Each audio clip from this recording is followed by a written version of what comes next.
हुए राष्ट्रपति जी से मिलने के बाद, उस मुलाकात के बाद प्रधानमंत्री, ये सीधी तस्वीरें राष्ट्रपति भवन से।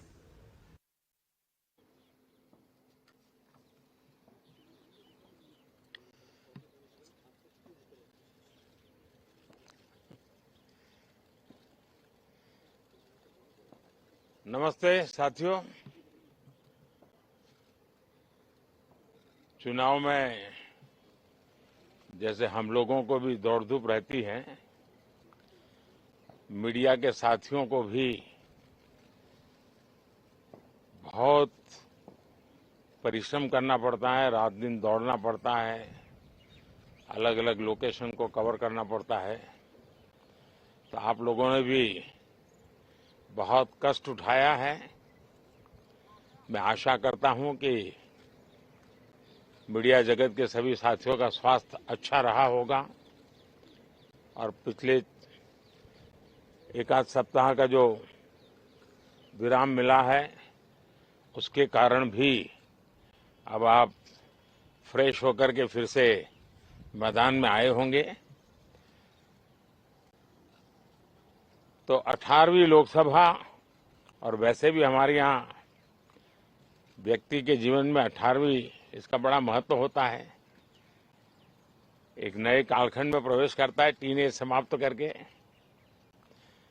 ये 18वीं लोकसभा एक प्रकार से नई ऊर्जा, युवा ऊर्जा और कुछ कर गुजरने के इरादे वाली ये लोकसभा है। और आजादी का अमृत महोत्सव के बाद का ये पहला चुनाव है। और एक प्रकार से वो 25 वर्ष हैं जो हमारे अमृतकाल के 25 वर्ष है, और जो 2047 देश जब आजादी की शताब्दी मनाता होगा, एक प्रकार से उन सपनों को साकार करने का एक बहुत महत्वपूर्ण पड़ाव ये 18वीं लोकसभा है। साथियों, एनडीए सरकार को तीसरी बार देश की सेवा करने का देशवासियों ने आदेश दिया है, अवसर दिया है। मैं देशवासियों का फिर से एक बार ये अवसर देने के लिए हृदय से आभार व्यक्त करता हूं। और मैं देशवासियों को विश्वास देता हूं कि पिछले 2 टर्म में जिस गति से देश आगे बढ़ा है, समाज के हर क्षेत्र में परिवर्तन साफ साफ नजर आ रहा है। 25 करोड़ लोगों का गरीबी से बाहर आना, ये अपने आप में हर भारतीय के लिए बड़ा गर्व का विषय है। और मैं देशवासियों को विश्वास दिलाता हूं कि 18वीं लोकसभा में भी, हमारे 5 साल के कार्यकाल में भी, हम उसी गति के साथ, उतने ही समर्पण भाव से देश की आशा आकांक्षाओं को पूर्ण करने में कोई कमी नहीं रखेंगे। आज सुबह एनडीए की मीटिंग हुई थी। एनडीए के सभी साथियों ने मुझे फिर से एक बार इस दायित्व के लिए पसंद किया है,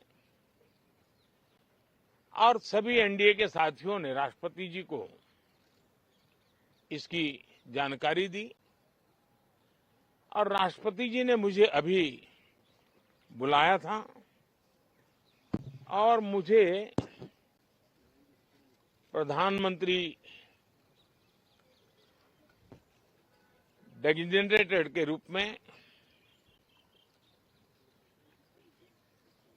काम कर एक नियुक्ति दी है और मुझे शपथ समारोह के लिए और मंत्रिपरिषद के सदस्यों के सूची के लिए उन्होंने सूचित किया है। मोटे तौर पर मैंने राष्ट्रपति जी को कहा है कि हमें 9 तारीख शाम को सुविधा रहेगी। अब बाकी डिटेल तो राष्ट्रपति भवन वर्कआउट करेगा और हम तब तक मंत्रिपरिषद की सूची राष्ट्रपति जी को सुपुर्द करेंगे। उसके बाद शपथ समारोह होगा। साथियों, सरकार एनडीए की एक प्रकार से एनडीए 1, एनडीए 2 और एनडीए 3 ये एक निरंतरता है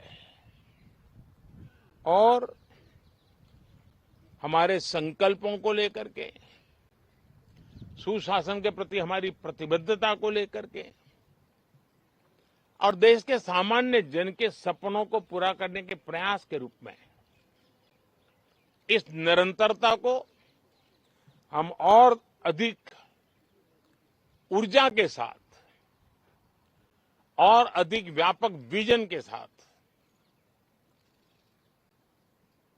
आगे बढ़ाएंगे और समय सीमा में लक्ष्यों को प्राप्त करने का हमारा प्रयास रहेगा। 2014 में मैं बहुत नया था। मुझे अब एक लंबे समय तक इस कार्य का अनुभव मिला है, हमारी टीम को अनुभव मिला है और इसलिए हमारे लिए अब तुरंत ही काम को आगे बढ़ाना बहुत ही सरल रहने वाला है और इस अनुभव का लाभ भी देश की सेवा करने में मिलने वाला है। इन 10 साल के कार्यकाल के दरमियान भारत की वैश्विक जो छवि बनी है, दुनिया के लिए एक विश्व बंधु के रूप में भारत उभरा है, इसका मैक्सिमम एडवांटेज अब शुरू हो रहा है और मुझे पक्का विश्वास है ये 5 वर्ष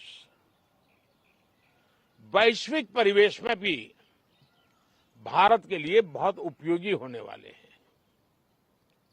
दुनिया अनेक संकटों से गुजर रही है, अनेक तनावों से गुजर रही है, अनेक आपदाओं से गुजर रही है। ऐसी विकट परिस्थिति दुनिया ने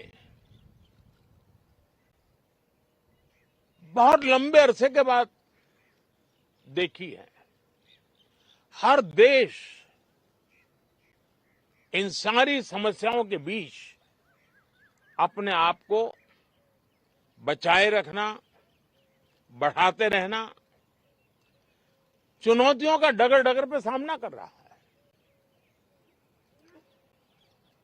हम भारत वाले लोग, हम भारतवासी खुद नसीब हैं कि इतने बड़े संकटों के बावजूद भी हम आज विश्व की सबसे तेज गति से बढ़ने वाली इकोनॉमी के रूप में जाने गए हैं।